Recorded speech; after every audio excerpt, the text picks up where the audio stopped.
¿Necesitas depositar efectivo? En Provincia Net Pagos, con tu tarjeta de débito de Banco Provincia, además de pagar todos tus impuestos y servicios, extraer dinero o hacer recargas, podés realizar depósitos en tu cuenta. Sin vueltas, rápido y seguro. Conoce más en provincianet.com.ar. Así de simple. Zayat. Ibáñez. Tonietti. Truco Gallo. Hola, sean bienvenidos a Truco Gallo, el podcast sobre actualidad política y económica de Argentina. Este es el episodio número 207 de la cuarta temporada. Mi nombre es Daniel Tonietti y me acompañan Alfredo Cuchu Zayat. Cuchu, ¿cómo estamos? Bien, muy bien. ¿Cómo les va? Buen día, buenas tardes, buenas noches para todas y todos. Se completa el equipo con Pablo Totó Ibáñez, que se encuentra en el territorio nacional. Totó, ¿cómo le va? ¿Cómo andan, muchachos? ¿Todo bien? Voy a emitir una especie de pedido que me han hecho llegar algunos oyentes que nos están reclamando casi Sí, a ver. que hagamos una grabación presencial. No estaría mal la idea, una grabación, o sea, un Truco Gallo en vivo, a Que vivo. hagamos un Truco Gallo en vivo. Alguien incluso planteó, si lo llegan a hacer en algún lugar al cual se pueda concurrir, sería todavía... Le plantearon que sea algún lugar público. nocturno. Con No, público. sí.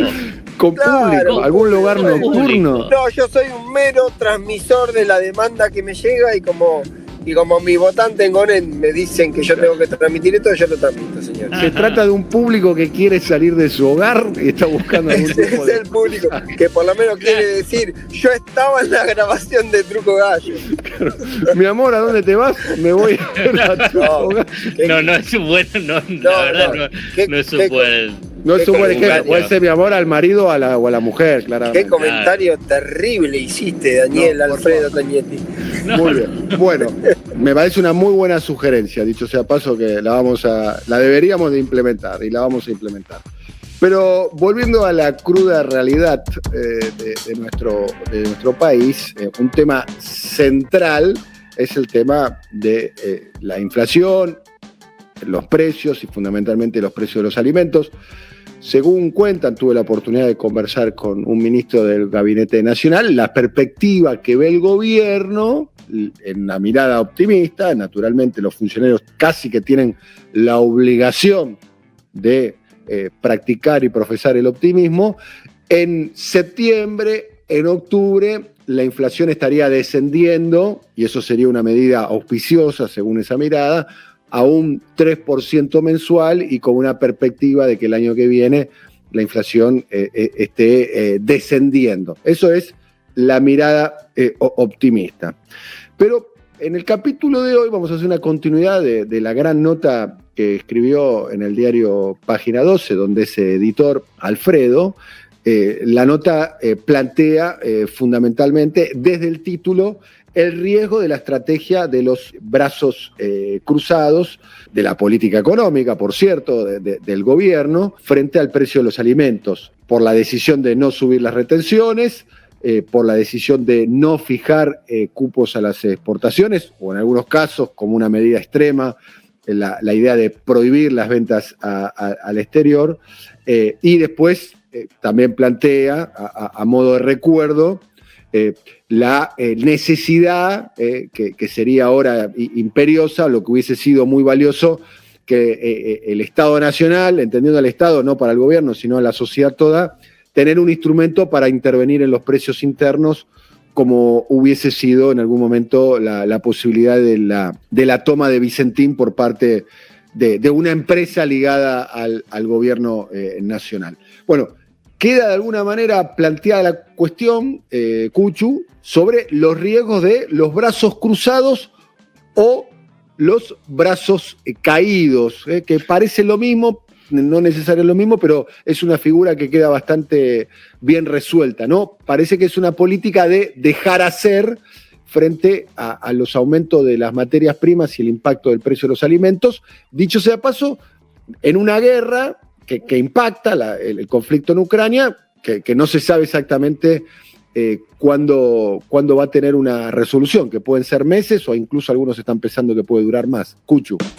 Vamos a empezar por esto último, porque es importante para ver el tema de perspectivas, en el sentido de qué es lo que se está haciendo, o mejor dicho, qué es lo que no se está haciendo. Porque si vos decís, bueno, la guerra termina hoy, decís, bueno, se soluciona todo. Si la guerra termina hoy, ya hay estudios del Fondo Monetario Internacional, Banco Mundial, FAO, que dice que los precios internacionales de las materias primas, alimentos, energía, igualmente van a seguir en precios elevados, por lo menos hasta mitad del año próximo.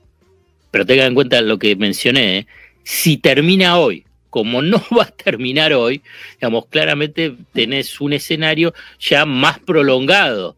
Cuando decís el precio, cuando te referís a los precios, ¿es que se van a mantener los precios altos o que pueden llegar a subir hasta mediados del año próximo? No, si hoy termina, se mantienen los precios altos. Ahora bien, si continúa ya uno puede, digamos, podés también suponer que van a seguir subiendo. Digamos, pero si termina hoy, los precios se van a seguir manteniendo, digamos, a estos niveles elevados, digamos, no te estoy diciendo al mismo precio de $460 la tonelada de trigo, 460, 70, por ahí baja a 380, pero ten en cuenta que estaba a 220, 250. Entonces, digamos, lo que plantean todos esos escenarios es que no va a volver inmediatamente a esos valores entre 200 y 250.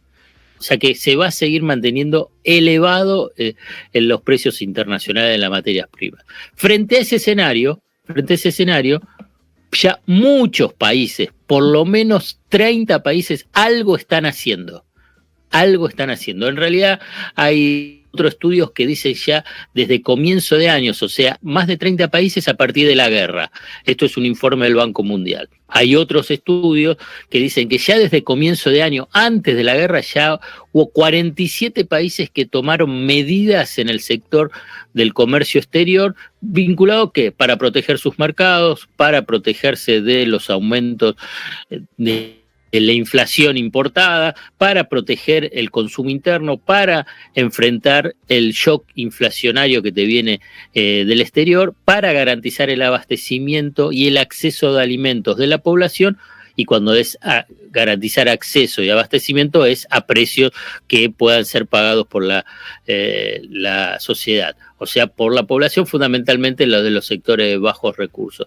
Yo ya lo mencioné, pero rápidamente lo reitero: India suspendió las exportaciones de trigo y de azúcar. Rusia y Ucrania, obviamente, que también cerraron las exportaciones de trigo. Egipto, Kazajistán, Kosovo, Serbia también prohibieron las exportaciones de trigo. Argelia, Irán, Túnez, Kuwait también tomaron medidas que limitaron las exportaciones de alimentos a medida que aumentaba la inflación a nivel global.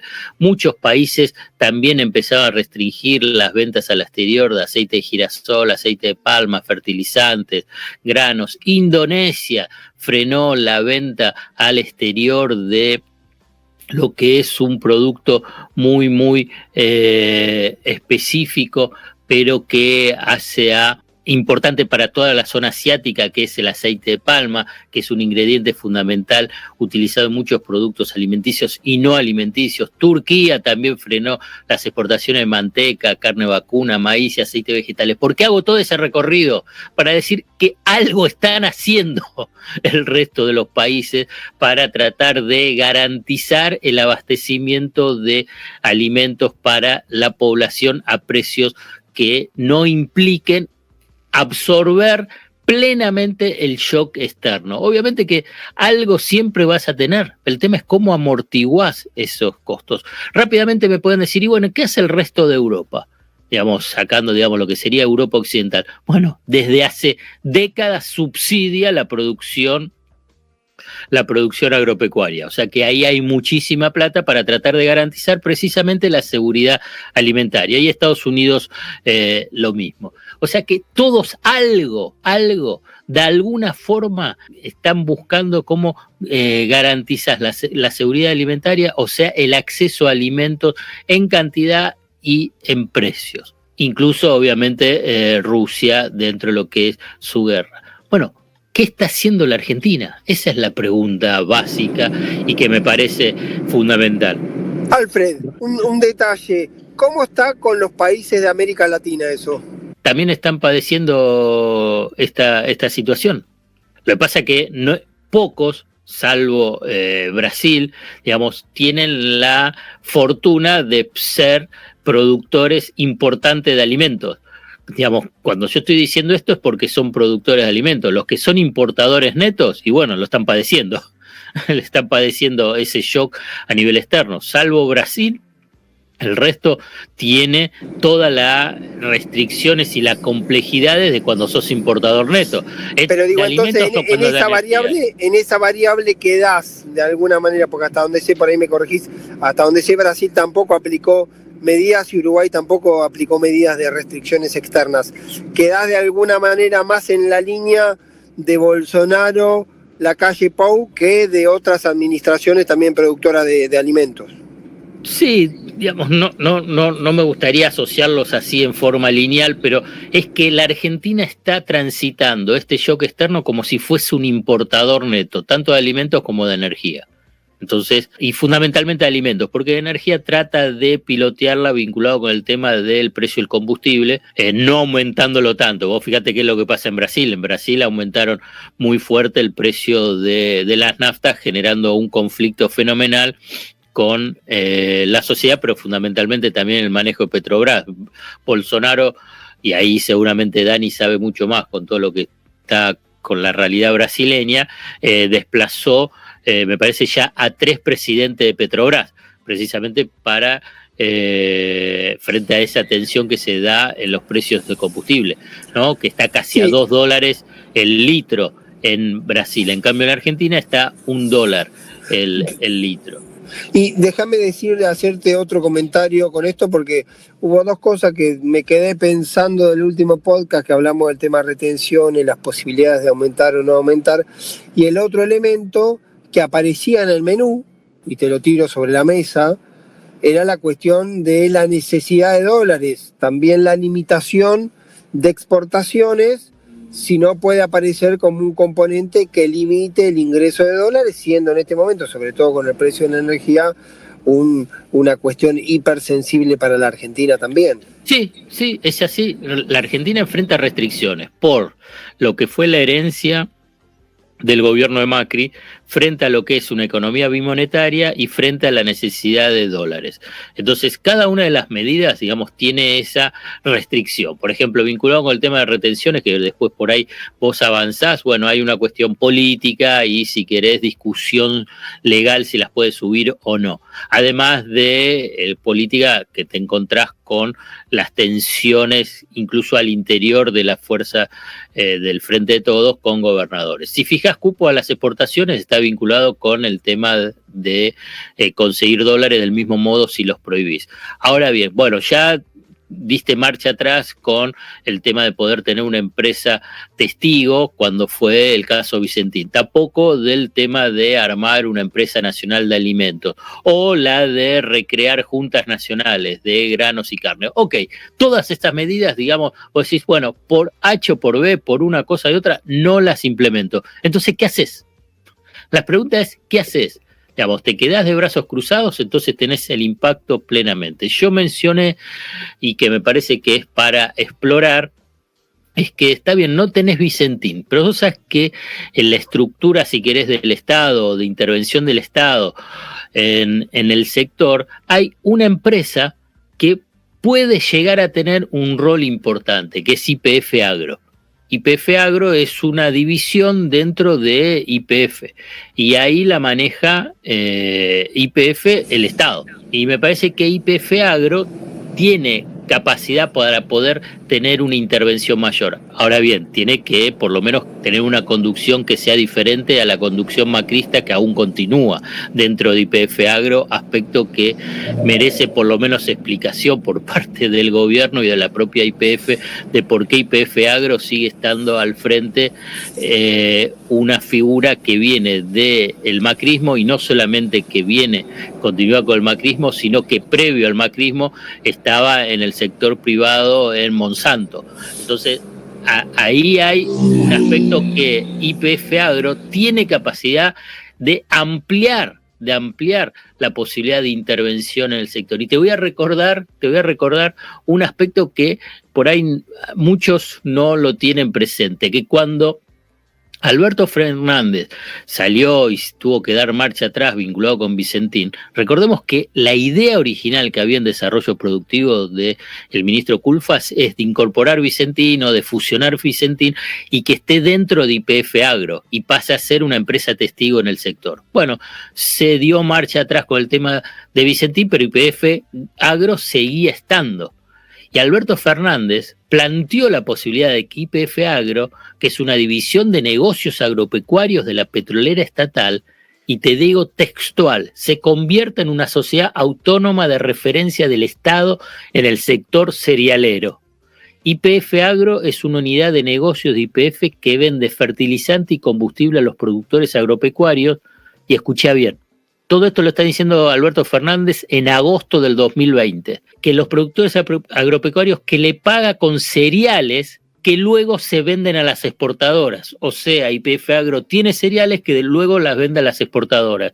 Es un negocio que se ha desarrollado mucho y es una buena sinergia entre el productor agropecuario e YPF. Por consiguiente, existe esa capacidad de intervención del Estado a través de YPF Agro. Digamos, puede comprar todo el trigo disponible para el mercado interno y en lugar de venderlo a los exportadores, vendérselo a los molineros con un precio subsidiado, transparente, y para que ese precio de la harina esté a la mitad de precio de lo que se vende hoy. La bolsa está a 45.000 pesos, se puede vender a 25.000 o a 35.000. Lo que defina a nivel de subsidio para tratar de bajar el precio del pan, del precio de la harina comercial o de las pastas. Y así también lo mismo que puede ser con el maíz. O sea que hay herramientas, y esto lo sumo en el sentido de decir, bueno, todo el resto de las herramientas tradicionales no están.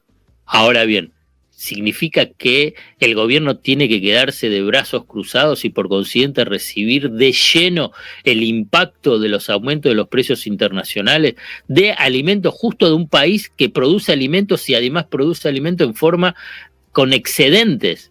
Entonces me parece que ahí hay una cuestión de definición política que implica después una audacia en la gestión. No, me quedo con ese último punto, el planteo. Y sí, del podcast anterior, que hablamos del tema de retenciones, las posibilidades jurídicas más que las posibilidades políticas del tema de retenciones, me quedé dando vuelta y termino encontrándome con un planteo bastante generalizado, que la dificultad de hoy de aumentar retenciones vía decreto es que justamente en diciembre del año pasado la oposición no aprobó el presupuesto 2022, o al no aprobar el presupuesto 2022, tampoco aprobó las facultades delegadas, que son las que le permiten al Ejecutivo modificar las variables referidas a las retenciones. Hubo una discusión en su momento, incluso sin el presupuesto y sin facultades delegadas, hay presentaciones judiciales, sobre todo en un juzgado cordobés, para eliminar a cero las retenciones con el argumento de que al quedarse la facultad de delegado, o por lo menos no extenderse la facultad delegada, lo que se tomó por facultades delegadas debería anularse. Hay una convicción bastante general en el mundo jurídico de que no es así.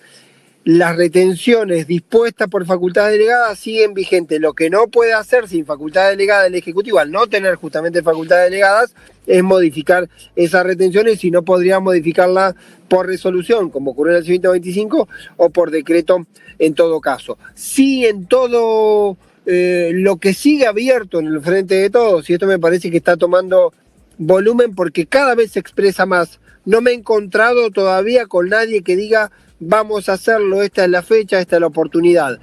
Después le voy a sugerir o le voy a plantear una sugerencia que me hicieron.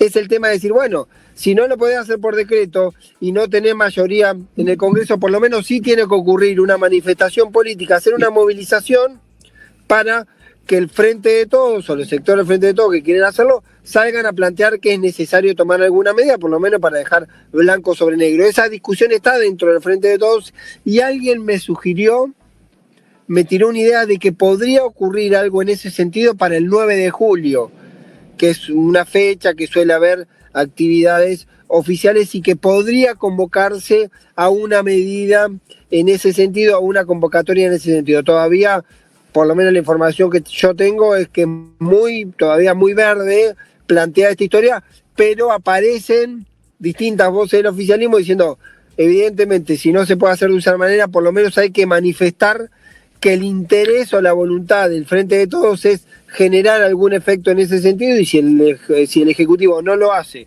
porque no tiene las herramientas o no tiene la osadía, de todas maneras habría que tomar una medida política en ese sentido o empujar por lo menos esa acción política. Bien, con respecto a la mención que hizo de la situación en Brasil, bueno, vale recordar que Brasil estamos en pleno proceso electoral, faltan apenas 18 semanas para el 2 de octubre, que va a ser la primera vuelta. Hacemos una breve actualización de la situación electoral. Primero en las encuestas está Lula, segundo está el presidente Bolsonaro, y el detalle es, se cayeron todas las posibles terceras vías, y el presidente está aplicando, cosa que la política brasilera se llama o pacote da felicidade, que lo utilizan mediáticamente, se llama el paquete de la felicidad, que entre otras cuestiones tiene que ver con programas sociales, programas de estímulo al consumo, y hay una discusión muy grande, como lo planteaba recién Alfredo Cuchu, ¿no? El litro de gasolina, el litro de combustible en Brasil está por cerca de $2, y se produjo el tercer despido del presidente de Petrobras en Brasil. Se trata de José Mauro Coelho, que apenas estuvo 40 días en el cargo, y el motivo fundamental es que Bolsonaro quiere intervenir en el precio de los combustibles, fundamentalmente con el sentido de tener un impacto electoral.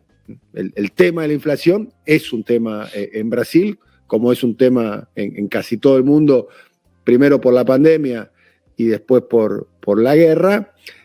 Pero bueno, en la Argentina la inflación es un tema recurrente hace ya, me animaría a decir, varias décadas. Bueno, me quedaba, Daniel, con una cosa que justo también metió Petrobras, el acuerdo entre Bolivia y Argentina por el gas.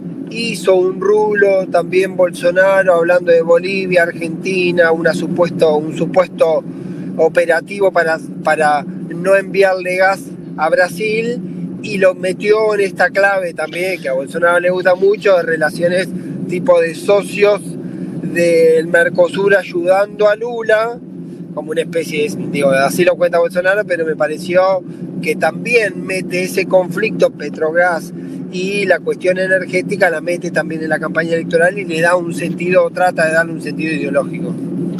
Bien, vamos a seguir seguramente muy de cerca este tema, ¿no? Porque claramente el gobierno se enfrenta, según el análisis que hace Alfredo en la nota y recién escuchándolo, y vos planteando, Pablo, la posibilidad de esta novedad, la verdad que yo no estaba al tanto, de una posible movilización el 9 de julio, que el gobierno algo va a tener que hacer, ¿no?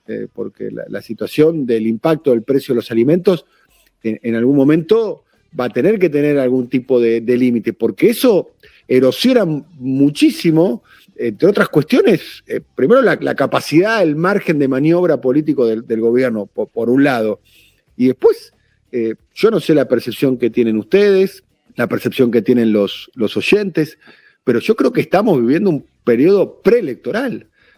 Ya se están empezando a definir las candidaturas. Estamos comenzando junio, cuando sea publicado este podcast estaremos en el mes de junio, y dentro de un año se estarán presentando las alianzas, y en agosto, un poquito más de un año, se estará votando en las primarias. Vuelvo a Casillero 1, lo que decía en la apertura, lo que me decía a mí un ministro del Gabinete Nacional, que la expectativa de ellos es que en el mes de septiembre, en el mes de octubre, la inflación esté de 2 o 3 puntos, que baje la inflación, también el tema del precio de los alimentos, y que eso le dé un oxígeno al gobierno como para imaginarse la posibilidad de un eventual segundo mandato de Alberto Fernández. Hoy parece muy lejano, por cierto, o la posibilidad de que una reconfiguración dentro del oficialismo como para que pueda continuar con una oferta interesante para la sociedad y en el año 2023. pero no, nos falta mucho más tiempo. También está, más allá de la impotencia política, de los límites legales, de la cuestión del presupuesto, de la mitad de la biblioteca que dice que no puede aumentar la retención y la otra mitad de la biblioteca que dice que sí podría hacerlo. Bueno, la realidad se puede llegar a imponer con toda su fortaleza, digamos, ¿no? Con toda su convicción. Hay un momento donde, más allá de las especulaciones que pueda hacer la política, los dirigentes, la realidad se termina imponiendo bajo el título de la nota de Cuchu, la estrategia de los brazos cruzados. Los brazos cruzados generalmente es no hacer nada. Bueno, Cuchu, ¿algo más para agregar? No, me parece que está todo el cuadro así planteado. Será hasta la próxima, querido Totó. Saludos, muchachos, buena semana para todos y todas. Un abrazo muy grande para todos los oyentes y para todas las oyentes. Un abrazo grande. Chao. Coordinación: Alfred Ábalos. Producción comercial: Pablo López. Realización: Simón Villarrubia. Diseño gráfico: Andrés Roch y Lisandro Aira para Brasilcomunicación.com.